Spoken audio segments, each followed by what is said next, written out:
a message, or is it signaling allegiance? Who knows? Trump taking steps to ban large corporations from buying homes in the United States. And a bunch of people in England are saying, hey, what about us? A bunch of people in Canada are saying, so Canada's planning on allowing people from foreign countries to buy Canadian homes, but Trump's moving to prevent people from foreign countries and big investors to buy American homes. We are moving in the opposite directions, and it seems like Trump's plans yield positive results, and our government's plans, well, they end up expensive and costing us a lot of money, and it's bad. It's bad. What else? Food pyramid. Flip it on its head. I've got a South Park clip for you later in the show, and Secretary Kennedy's in the South Park clip too, I think he is, or maybe somebody's memed it all together, who knows, but they've done what the South Park clip demanded, and so have some butter with your steak. Iranian news, the uprising enters its 11th day, which signals that they're not stopping, not now, right? We've gone almost 2 weeks for this. We're going to keep going. We'll see. We'll see, because they brought down Occupy Wall Street and they turned it into whatever alternate reality we're living in now. There was a point where people just wanted everything to be fair. EU farmers are trying to get Macron gone, and so that's interesting timing. Everything seems to be kicking off, and like I said, I think it's going to be drip, drip, flood. We're going to see some stuff in 2026, I think, really, honestly. Shot in Minnesota. There was a woman. She ran into an ICE agent. The ICE agent shot her in self-defense. That's the story that everybody's saying. And the story being spun by the Antifa type people is that she was murdered by the ICE agents for daring to drive into one of them or something like that. I'm not sure. And she was from Colorado. No, she wasn't. Yes, she was from Colorado and Minnesota. So a Colorado mom was killed in Minnesota by ICE agents protecting Somali migrants. Weird, right? Weird. 2-year cool down phase for Freeland, and it will be ignored, or she'll pay a $500 fine. We've found you guilty, madam. Come here and let me slap your wrist ceremoniously. And clawed back tax break. Mark Carney promised a tax break, but now he's increased the payroll taxes, so you effectively pay more. And that's wicked and like evil, like Mark Carney is. And NATO and Greenland, the purchase of Greenland from the people of Greenland to the United States is going to rub Denmark the wrong way. And I think it might ultimately undo NATO, but I think NATO's being undone anyway. So there's lots to get to. Let's get to it. First, we start with, these are Canadian stories. We're starting in Canada, and I think it's going to be relatively quick, but the real meat of today's show is kind of in here. So the Ukraine stuff, that's Freeland. Fraud is Minnesota, and I've got some UK fraud in the end there. And the NATO stuff, I think we're going to get through the NATO stuff for the free show, but we'll see. I hope so, because that's the title of the show. So fingers crossed, everyone. Anyway, lots to get to. Let's get to it. Melissa says, yikes. Canada's growth is expected to slow. It's been pretty slow. It's been pretty slow this year. Last year, 2025. Overall growth is probably going to be a bit slower than 2025. I seriously don't know how this is acceptable to Liberals. Canada is in a very bad place, but it could have been much different. It could have been much different. We've squandered our opportunities. We've squandered our position. We're trying to align with China at a time where Trump is cutting off China's oil in Venezuela. We are making the wrong moves over and over again. And it's funny because, like, when you watch a television show, you're watching Survivor, you're watching something else, and it's all made up. But you can tell when somebody's making the wrong moves. You're like, oh, you're going to get voted out. You're done, buddy. You're done. You've made all the wrong moves. You're done. And so hopefully our elections will be restored in time to vote out the people who are trying to do Canada harm. Roman Baber calls Mark Carney a liar. He says, you're lying, Mark Carney. You gave Canadians a $200 on average of their money back in tax breaks. But you hiked payroll taxes by $260. Stop lying, you liar. I thought he called him a lying liar, and I was like, he watches my show, but he didn't. Mark Carney says, to help you keep more of your paycheck, we've cut taxes for 22 million Canadians. We're building a stronger economy, one that works for everybody. Built on a foundation of lies. But that's Mark Carney. And unfortunately, we knew that every single day of that leadership race, every single day of that election following that leadership race. Mark Carney lied, and I called him out on lying, and nothing ever happened to him. He just became the prime minister, and I said he's not going to win this, but he's going to take the office. Michael says, wow, the UK economy is falling apart. Every day, 45 tax-paying millionaires leave the country. Who wouldn't leave? I hear Rolls-Royce is looking at moving to the United States because because the business won't survive the United Kingdom. Taking countries, countless jobs with them. Every day, 3,000 new welfare recipients are added. And the left's answer is a wealth tax? In which parallel universe do they live? Well, it is the parallel universe where the communists won and we all pay for their lavish lifestyle. That's the universe they want us to live in. Grab Bag of Governance, regular edition, starts us off with Wealth Moose, and he's talking about Carney going to China to represent Canada, or Brookfield. Maybe Brookfield. Is it Brookfield? There are Brookfield meetings happening at the same time Carney's in China. Isn't that coincidental? Do you believe in those still? Wealth Moose says insider leak, 5 rooms just booked at the ultra-luxury Rosewood Beijing for Brookfield executives arriving next week. Coincidence? Prime Minister Carney's official visit to Canada overlaps perfectly. First Canadian Prime Minister trip there since 2017. Brookfield has deep ties. Beijing's office, retail assets, past high-level meetings, including Carney with Beijing mayor in 24, and recent state bank refinancings. Is this strategic partnership talk or Brookfield deal hunting on the taxpayer dime? Eyes wide open, Canada. I genuinely don't know, but it doesn't feel like he's representing our interests in the same way it looks like Donald Trump's representing America's interests in a lot of the moves he's making. I think, personally. Sam Cooper, and I think he rationalizes it well. The rationale for Venezuela, you don't want a narco-terrorist group invalidating elections flagrantly and doing that in the Western Hemisphere, Monroe Doctrine, right? I think it's politically, yes, it's a political explanation, et cetera, but it's believable, and people will deal with that and take it and think it's valid, I think, in a way that, what's Mark Carney going to spend? Well, yeah, we got to trade with somebody. Why not China? Okay. I was meeting with Michael Corvig's ex-girlfriend. What? It just doesn't make any sense. Anyway, Sam Cooper says, guess who else was in Beijing this week? Former Prime Minister John Chrétien, who has extensive connections and business interests in China. His visit likely provided opportunities to test the waters for commercial opportunities and ways to resolve festering disputes. And Michael Corvig says, oh, that's why I said Michael Corvig. Canada's Mark Carney will travel to China next week. It's the first visit by a Canadian Prime Minister since 2017, and the next step in a multi-year attempt to recalibrate relations between Canada and China that requires trying to heal some deep rifts. I told CBC News, the reality is, I don't know what the reality is. Hold on. Oh, it's a lot longer. Fundamentally, we have not done anything in Canada to fix the 11 and more people who have been influenced by China and who are in the government. The United States recently didn't tell anybody about their Venezuela action because they were worried about foreign actors embedded in government, and they said that plainly. And so I think that anybody with sense would think like the same thing is happening in Canada, maybe with China. And so it seems, again, rich that we're trying to recalibrate our relationship with China. They seem to own us. Like, recalibrate our relationship. Are you kidding? This is going to kowtow, right? Honestly, that's genuinely what I think. Here's Sam Cooper. He says, in my journalistic assessment, assisted by, that seems like a funny sentence to me, like my journalistic. And I mean, he's got good journalistic instincts. And like, if you're Lois Lane and she said, in my journalistic assessment, you'd be like, okay, I get it. Although I think maybe you have an improper relationship with Superman, Miss Lane. Sam Cooper is invoking the journalistic assessment. And I believe that he does have good journalistic assessment. I just think it's a weird phrase. Assisted by Mandarin OSINT specialists, there evidently has been significant CCP-affiliated election interference in support of Premier Dave Eby. This report collects documents from China and Canada. So Dave Eby is also one of the people who have been influenced, maybe, says Sam Cooper. And that's interesting, something to pay attention to, right? Dean is responding to James. James is talking about Doug Ford. Doug Ford is removing Crown Royal from the shelves in February, and James says every drop of Crown Royal is made in Manitoba using Manitoba grains and pure in-lake water. Our farmers and Crown Royal employees in Gimli are proud of their award-winning whiskey, Canada's #1 spirits export. Premier Ford, instead of attacking an iconic Canadian whiskey, let's tear down interprovincial trade barriers and put Canada first. If you go ahead with your threats, don't be surprised if Manitoba pulls Ontario wine from our liquor markets. Wah, wah, wah, right?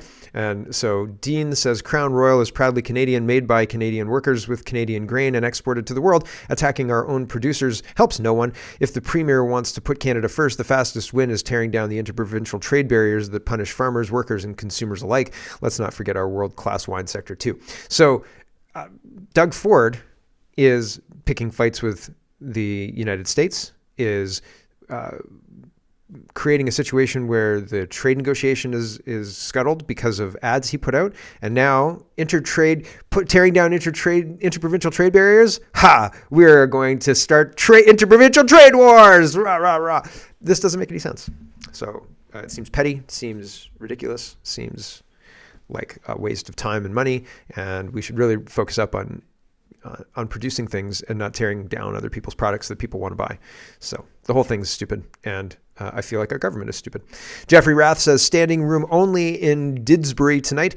Albertans lined up out the door to sign their way out of Canada. I'm so proud of my fellow Albertans. Indeed, standing room only. There's a lot of people in this room, and they're there to sign. And I've seen other pictures of other rooms in the last couple of days similar. And so that's very, very interesting to me. Period. It's just, wow, like that's good news, I think. John is talking about a Trump announcement, and we're going to talk about this Trump announcement later as well in the USA section, but here it is. For a very long time, says Trump, buying and owning a home was considered the pinnacle of the American dream. It was the reward for working hard and doing the right thing, but now, because of the record high inflation caused by Joe Biden and the Democrats in Congress, that American dream is increasingly out of reach for far too many people, especially younger Americans. It is for that reason and much more that I'm immediately taking steps to ban large institutional investors from buying more single-family homes, and I will be calling on Congress to codify it. People live in homes, not corporations. I will discuss this topic, including further housing and affordability proposals and more, at my speech in Davos in 2 weeks. Whew, that's going to be fun. That's going to be a fun one, I think. John says Canada is talking about letting foreign companies buy our homes in 27. Meanwhile, Trump wants to ban Wall Street landlords from buying up single-family homes. Love him or hate him, he's right on this one. Homes should be owned by families, not by billion-dollar corporations. Yep. That's true. Maxime Bernier is responding to the news. Marxist migrant groups are facing expired visas, call for a revolution in Canada. Bernier says, when your visa expires, you must be deported. Yeah, that would be good. That would be good news. Brett Wilson is responding to Mike Jameson. Mike Jameson is talking about how the water main break in Calgary, it's a water main, it's a big pipe. It broke in 2004 as well. You know what they did to fix it? They papered over it and hoped it wouldn't bother anybody anymore. And they didn't do a damn thing else. They spent some money on some rainbow crosswalks, and Gondik and Nenshi did some bullshit, but they didn't fix the infrastructure that they were supposed to fix. There should be some kind of comeuppance for this. They knew since 2004, and nobody's done anything meaningful since then to fix it. And then it fails catastrophically in 2024, at the end of 2024, at the beginning of 2025. End of 2025, beginning of 2026. And there was an issue in 2024. Sorry, I was reading this as I was speaking in the third paragraph. I'm pointing with my finger. Ridiculous. Like you're in the room with me. Look, right there, everybody. To 2020. I can't highlight it with my mouse, but here, yes, I can. Here it is, right there. But it broke in 24 as well, and they papered over it then as well. So this is a catastrophic failure of leadership over and over again, and nobody's going to be held accountable because we don't do that in Canada, apparently. Sorry. Oh, yeah, you wasted taxpayer dollars and kickbacks and hired your family, and as a consequence, people are on boil water advisories and can't shower, and nobody gets a consequence at all. Great. Enjoy your Porsche. Like, wild. The Remanded says, petition filed for judicial review of 2024 BC election, $8,195 still needed by Sunday to serve. X restored my boost ability. So he's advertising, but original post is 3 days old now. We keep going. So they're very close. They're very close. $8,000 for a $30,000 raise to get this, like a $30,000 fundraising push to get this done. They're super close. I hope they get it. If you've got some extra money or time or something like that, have a look at the Remanded, and what he's doing is important work. 14 minutes, right on. We will have time to do this. I wanted to talk about NATO and what's going on with NATO and how I think NATO's cracking. Fundamentally, the United States backstops NATO. And somebody was saying yesterday, Carney's announcement of Canadian boots on the ground with American backstops, Trump will never agree. They said Trump will never agree to this. And I was like, yeah, I don't think it's a viable option with Canadian French and English, British troops on the ground, quote, troops on the ground, and German troops on the ground in Ukraine, Putin's just going to say, that's NATO, you morons. Like, no, the answer is no. And like, did you read the plan or no? Because what the hell? And so it's one of those things where I think NATO is, they're the bad guys.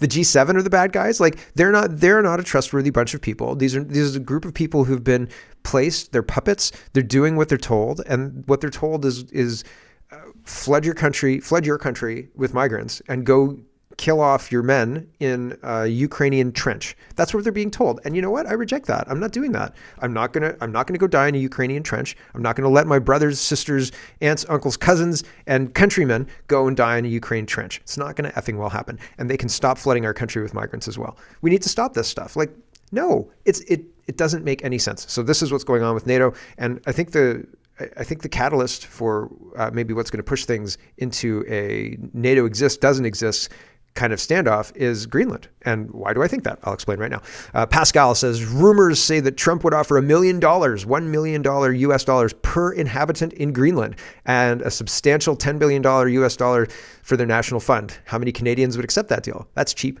Holy smoke. If Trump buys Greenland and it's like a real estate deal, like, you know, I put together a package, you know, they looked at the prospectus and we came to an agreement.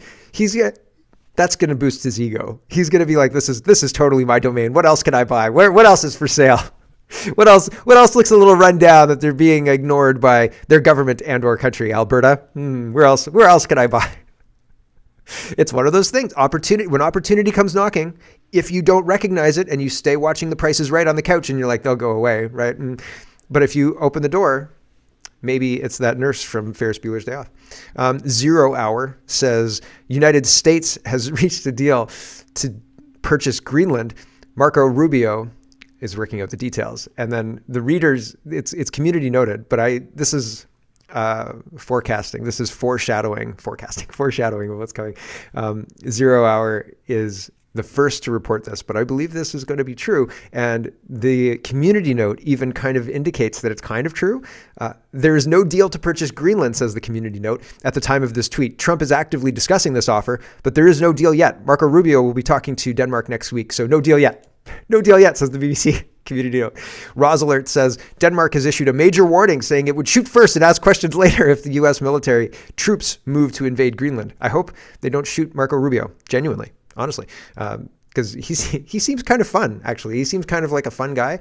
I think Marco Rubio's establishing himself better than Vance as a potential successor to Trump in 2032.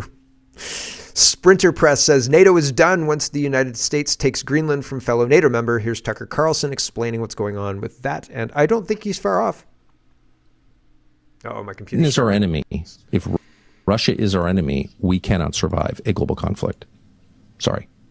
And if you think we can, tell us how. With the help of NATO, which, by the way, is now done. NATO is done. Once the United States takes Greenland, which is owned by a fellow NATO member, what will be the rationale for keeping NATO?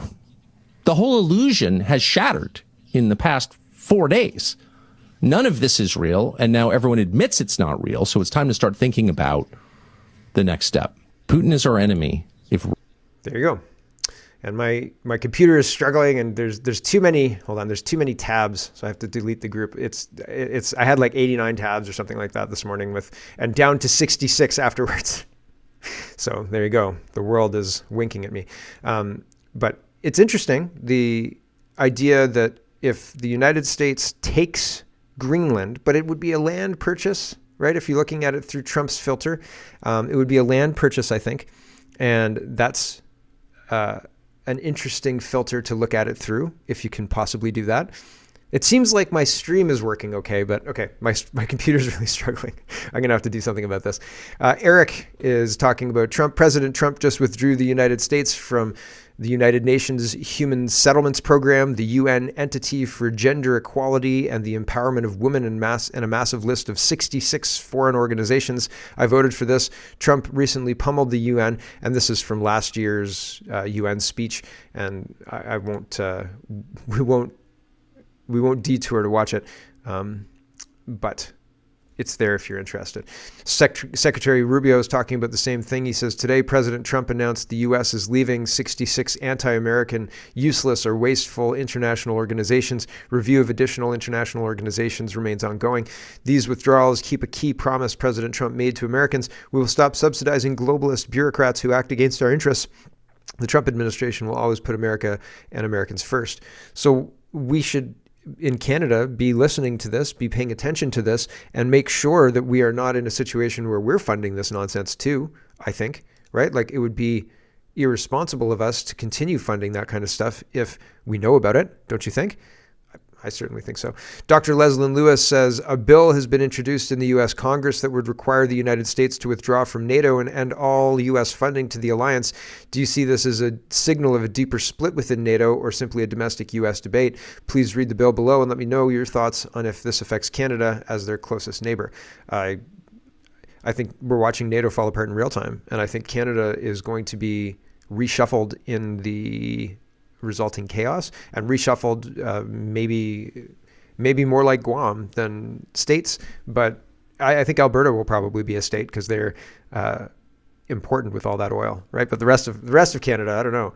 Eastern Canada may benefit a lot because of Trump's purchase of Greenland, and I think I expect Trump to strengthen the international waters and domestic waters and all that other stuff, especially with what China's doing in the Philippines with their fishing fleets and things like that. I think Trump will want to counter any potential for that kind of stuff. And he doesn't want Russian or Chinese ships around Greenland. And so all of that's playing into how does this change things going forward, right?